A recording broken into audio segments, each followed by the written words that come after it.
Social media is confusing. We talk with executives every day who are starting to understand the value of social media, yet are uncertain how to translate that value into bottom line results. The most common question we get asked is, how do I make this work for my business? To answer that question, we brought together some experts. One professor plus 2 practitioners equals 3 lessons in smart social media.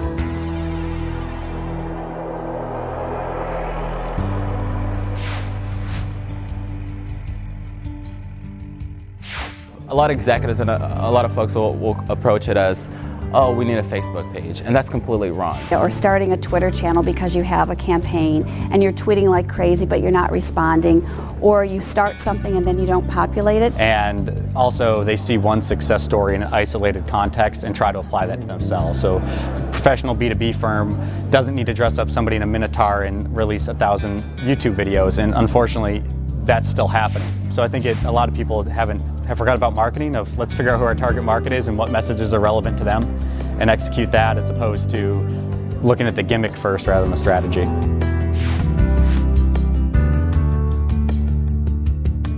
I think there's still quite a bit of experimenting on what's right for each company. There's definitely not one size fits all. We have this huge network of over 400,000 employees in 170 countries.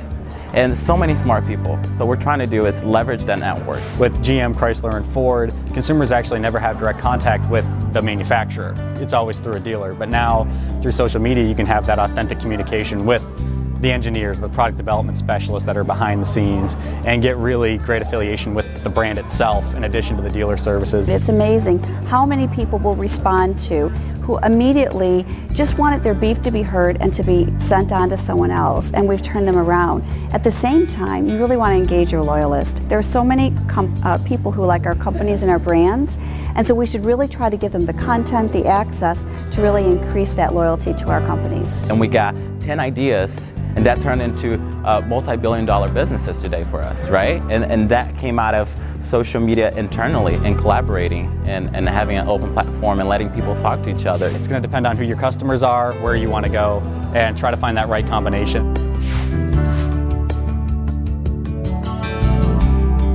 So I think the most important thing is get out and try, but make sure you learn from those trials, because nobody hits a home run round 1. But make sure every time you get a little bit smarter, track it back to your objectives, and ROI can be one of those. And even if your ROI calculations have some error around them, you'll see if they're trending up or down as you start experimenting and getting things out the gates. You have all these different aspects of your organization, whether that's business processes or different functions in your business, and if they come together, then that's where you get the most value out of social media.